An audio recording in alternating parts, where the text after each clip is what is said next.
Hello and welcome to Seriously Insane's Let's Plays. I am Sir Oddington Blighty Smythe, and today we're looking at dwarves, or dwarves, or dwarves. Titles with punctuation, they're not good to say. Dwarves is a little indie game. It's published by Tripwire Interactive, who made Killing Floor, which was also a very good game. Hopefully I'll do Let's Play of that one day. And it's a very good little indie game. It's about, I believe, £6-7. I'm not sure what that would be in dollars. I'd imagine about 10. And yeah, what we basically have here is a little top-down. We're not sure what you'd compare it to, really. Maybe Lemmings.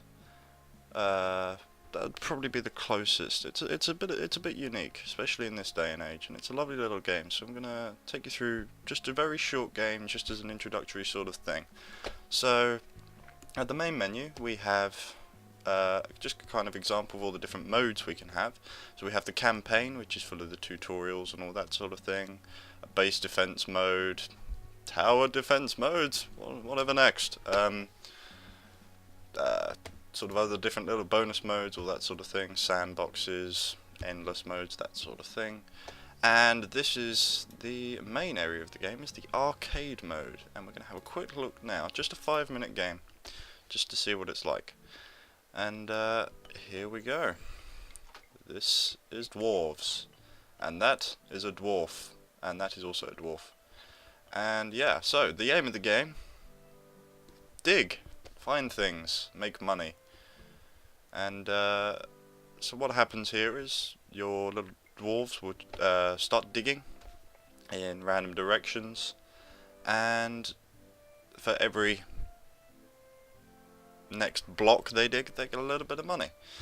More dwarves spawn over time, so you eventually have more and more. I've had about 150 in one game at a time, and the main meat of the game is finding these things here, the minerals, which are worth a lot of money, and also exploring these cave systems. Now you can't see what's in them until a dwarf actually gets to them, and it might be something nice like a treasure cave full of wonderful shiny things, or it might be full of death in the form of water or lava. And oh look, there we go, we have water, so we block that off. We tell this dwarf, no, Mr. Dwarf, you stay away from that, that's not very good, that will kill you. And then we have the rather horrible job of trying to block this off so that none of the other dwarves accidentally find their way into it and release another torrent of water. Unfortunately, this is very expensive. Ah, and we have a treasure cave. Excellent. So, the moment we make a lot of money... Oh, and we've got some minions released. So yeah, it's a very... After the initial few minutes, it gets very difficult to keep track of everything that's happening. So at the moment we have water to deal with, we have some enemy minions to deal with, although luckily the warrior dwarf has offered his axe to us, and we'll go and take those down. Hopefully he can manage a few on his own, because I can't afford any more warrior dwarves. So this is not going too well. A bit unlucky at the moment. It is a very interesting little game. It's very unique. It's don't you dare, little dwarf, don't you dare. It's definitely worth a look. It's after a fair few hours of playing just the main mode, I haven't yet gotten bored of it. I'm quite enjoying it because the levels are randomly generated, so each time is a different challenge. I mean, I've never struck water that quickly before. That was not the best start. And what I'm doing here at the moment is I'm placing some dynamite, because we have to sacrifice a little dwarfy to drain this water away, and therefore locking the area off completely, so that no other dwarves will kind of go, ah, I'm quite thirsty, I will knock a hole in this wall and flood us all. So what we'll do is we'll wait for a new one. You can actually guide your dwarves but it does cost quite a lot of money, so it's not the best thing to do, but occasionally you have no choice. Now this is just a 5-minute game, so this is almost over already, but that's fine. It's just initial impressions, that sort of thing. And really, it's in the end, it's less about the money and more about the score. So while blocking up the water is very expensive, it's worth it because it gives you a hell of a lot of points. And at the end of the day, that's what you're playing the game for, is to get on the leaderboard with a fair few shiny points to show other people, because, you know, the internet is that kind of place. You show your points off to everyone. It's a huge dick waving contest, is the internet.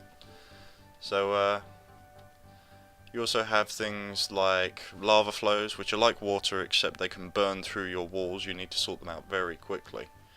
You also get bosses like shamans that can summon more little enemy minions, which are a pain in the ass and really need to be taken down quickly.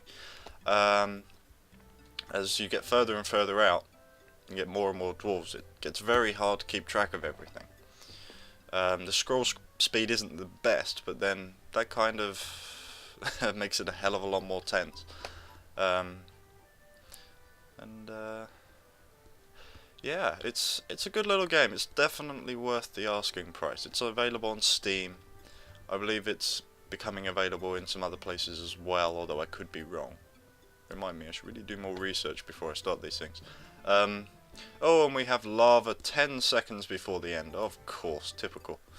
I think it's probably just worth leaving that for now. But you deal with it in the same way as water with the dynamite and the solid rock. And we got a little achievement. That's all. That's good stuff. And let's. Nowhere lets me put in my entire name. I don't know why. And yeah, that was Dwarves. As I say, really good little game. Really interesting. Very unique. Probably didn't give you enough time to really get the whole gist of it, but it's definitely worth a look. It's definitely worth your hard-earned coins. And yeah, this was my very first Let's Play ever, so we'll see how this goes. Thank you very much. I am Sir Oddington Blighty Smythe for Seriously Insane, and this was a Let's Play. Dwarves.